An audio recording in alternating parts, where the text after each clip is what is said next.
black people. I'm I'm not making no excuses. I'm not making no apologies coming in the door. I love us. I am in love with us. And because I love me, it has nothing to do or affecting my love of others. I have a very good friendship with East Indian cousins, Raj and Neil. They own the store right next to Walters. What's happening? So if you're from Atlanta, you know about Walters. If you're a big guy from Atlanta, you know about the store right next door. These guys have always just been good to me. Raj went to India. He came back, brought my wife incense, these beautiful little elephant characters. He's proud to be Indian. I've learned about being Indian from my Indian friends. When you're truly who you are, how could you be offended? How could you not love it or like it? Like, man, I'm a part of the original people on earth. I'm from the continent that birthed all humanity. I think when you wear that proudly and unapologetically, and not from a place of needing someone to be below you, there's no reason for a people not to like me. I like you. I got plenty of heroes that don't look like me. There's a portrait of John Brown on my wall in my basement. I thought he's a hero. He doesn't have to look like me. You know what I mean? But I refuse to act like people who look like me aren't great. I didn't say good. I didn't say good enough. I didn't say equal. I said great. I'm from a great and mighty people. And if you can't accept that, then maybe I'm not for you. But I believe that because I am simply who I am, I believe that that gets accepted. Because you know what? I remember being on a tour bus, and I'm on there with a bunch of Northeasterners because of course, my rap partner's a white guy from Brooklyn. And we're on there and they're watching Swamp People, and everybody's laughing. And I come up and stagger into the front, and I look at it and I start smiling, and I look at the room and say, I got more in common with them than any of y'all. And I just walk to the back. Now, because it's the truth. I'm a Southern boy. My grandparents from Alabama and rural Georgia. I grew up more like people on those shows. So I think across cultural lines and across racial lines, people identify with me, but just because I'm your typical American guy. And I have some special things. I'm not going to deny that I'm special. I was a smart kid, went to Morehouse, had an understanding of some cool stuff. I married a beautiful woman, that helps. But I think that ultimately what resonates with people is that I'm a regular guy. One of my best friends in the world is a white guy from Brooklyn.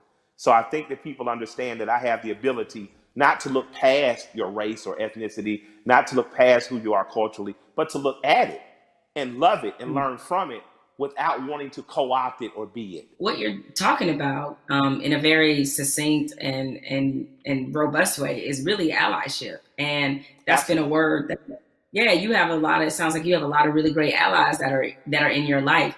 Now, in this moment, I've gotten the question constantly. I assume you have too, about how to be an ally. What do I have to do? Right? I've had so many conversations with white people, like really good friends of mine, in the last Yeah. 2 weeks, where all right, guys, I appreciate your enthusiasm, but Yeah, but hold on. Hold on. hold on a second, just relax. Absolutely. But I, with that, nevertheless, that being said, is that, what would you say to somebody who wants to not only be an ally, but be a good ally? if you want to be a good ally in this moment, white corporation, white person with the means, that's a worthy allyship.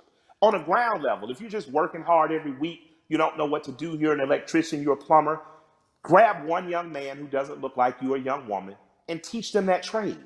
That's allyship. Allyship isn't just throwing the money, but if you got the big money, put it towards somewhere. But on a very real and basic level, my son had an accident with a man named Keith. I bought my son a car.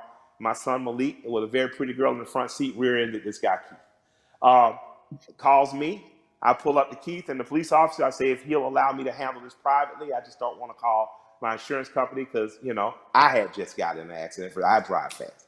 My son Keith, in good faith, gave me the opportunity to do that, and me and this man became friends.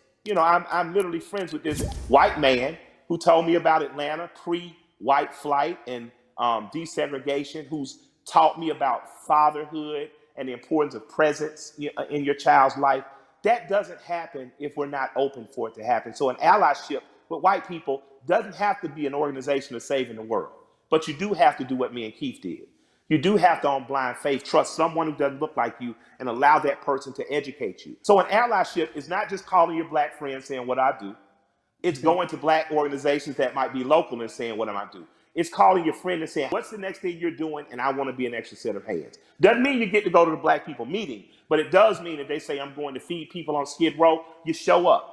And you show up with empathy and care and you do it. And I'm going to tell you, we need doctors in that space. We need lawyers in that space. We need legislators in that space. You know, we need the people who are really empowered to be in that space, because there's some things that need to happen on ground level that once the grassroots people have gotten it here, there needs to be money put behind these things. A lot of the problems that we have now that are erupting could have been solved in 96, 2006, 2016, and all these other years, but we chose not to because we trusted the right thing's going to happen. Right thing's not going to happen unless we make it. And after that, you have the potential to truly be brothers and sisters. You have the potential to be past the letting cultural, national, religious markers evict the fact that I know that I'm talking and I'm with a human being, and at our very core, past any physical difference, my job is to honor the soul of that other human being. So there's no need to have allies because I'm not at war.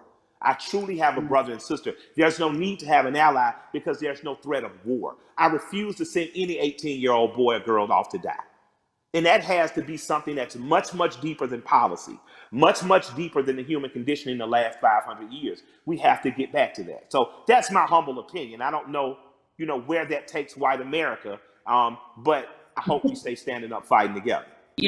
Mike, we've been having this great conversation, and a lot of people watching, they probably want to know, because again, these things happen in flashes where 1 minute we're talking about this, everybody's fired up, everybody's willing to do things, and then the next minute, the momentum dies. So how can the people who are watching now, how can they keep this conversation, this action, this momentum going? Take this conversation, get 8 to 10 people around you, your neighbors and people who live within 10 square miles, and start to see what you can do to affect. And then connect with other people that may be in closer proximity, 30, 40, 50 miles, even another city or places that are doing it right, or that are doing it right in other places. Connect with those people and just if all of us do a little bit, no one has to do a lot. If all of us do a little, if all of us pick a little to do, no one will have to do a lot. That's a word right there. If we all do a little bit, nobody has to do a lot. Has to do a lot, absolutely. Nobody has to do a lot. Mike, I have enjoyed this conversation like I enjoy every conversation with you. I can certainly talk to you. Yes, it is mutual. The mutual respect and love of society right here. Thank you. And more importantly, thank you for everything you do on the ground. I mean, so many people, I knew that you tell the truth the way it needs to be told, but a lot of people during this time of crisis have been exposed to you and understand that, you really are for the people. This is called We the People. This is you all day long. So thank you for all the work and all the inspiration, all the words, everything that you're adding to this conversation, and more importantly, to this action. With that said, we have to say goodbye, but we don't have to get out of here just yet, because I'm gonna toss this on to my brother, Van Jules, who can take it from here.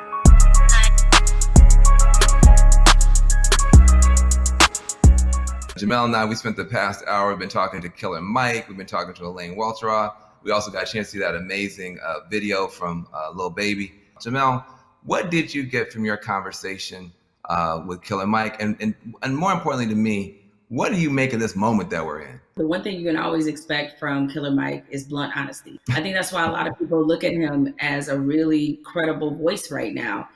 He's honest about what he knows and honest about what he doesn't know. So I think when you have those elements, that's going to always make for a pretty good conversation. I'm with you. This moment at the same time is welcome. It's also a little bit surreal in terms of what took us so long to get here, to make sure that we're not always starting from ground zero every time we have to have a significant conversation about race in this country. Why do you think it's different this time? Because there have been videos before, and yet people still now act like they're shocked. Help me understand what's different this time from your point of view. What's your theory? It's two things that I think stood out about the George Floyd video. One, there was no yeah, but. And granted, in my mind, we've seen videos where there was no yeah, but people nevertheless invented a yeah, but. But in this one, there really wasn't one, even if you were Stretch Armstrong trying to stretch and find one, there just wasn't one.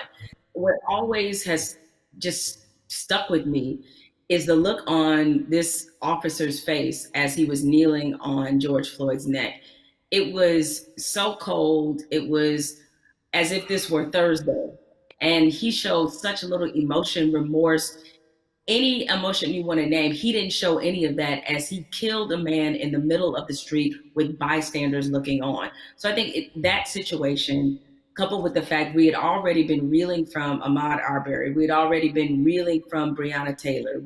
And even though the situation wasn't fatal, there was definitely a storm of frustration at what happened with Christian Cooper. So this all together leads us to this moment where finally, even the most adamant naysayers who wanted to pretend as if this wasn't a structural problem, what could they say? There was nothing else that could be said. And I think everybody who was already fed up decided now is the moment, now is the time. The world has slowed down because of COVID-19. If we're going to address this, this needs to happen now.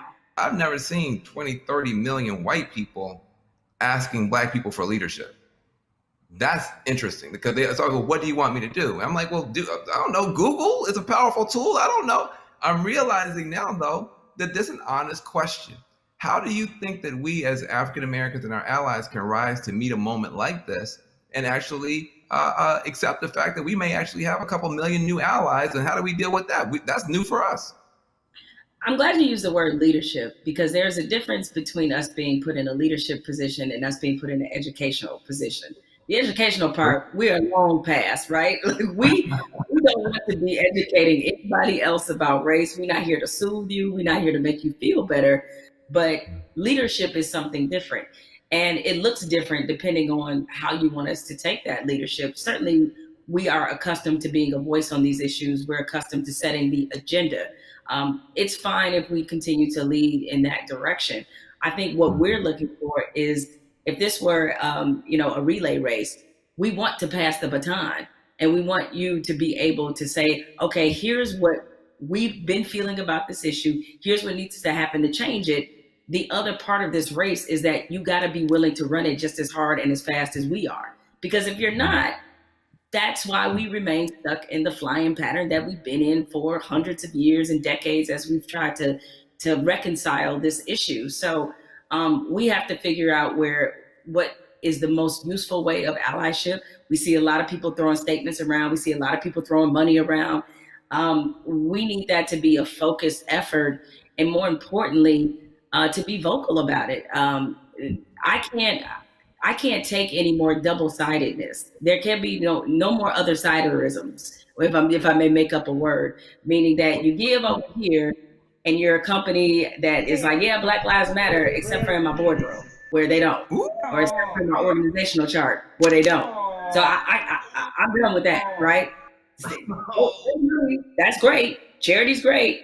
Charity doesn't change structural racism, right? What changes it is when you actively look in your building and ask, why aren't there more Black people in this building, in this boardroom, in this C-suite? So the allies that we have, what you can do, change the structure and cultures of your companies, of your businesses, of wherever it is you have influence. Start there.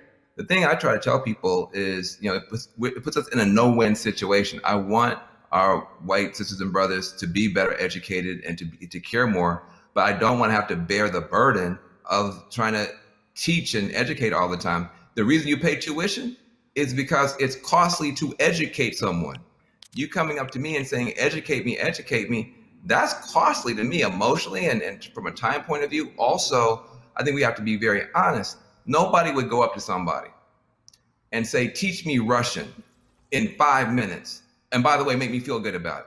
But you wait, hold on a second. Like, you want me to teach you about racism, which is the history of race in America is just as complicated as Russian. And you want me to teach you that in 5 minutes. And also, if I make you feel bad about it in any way, now I got to be your therapist too. And like you said, soothe you or whatever.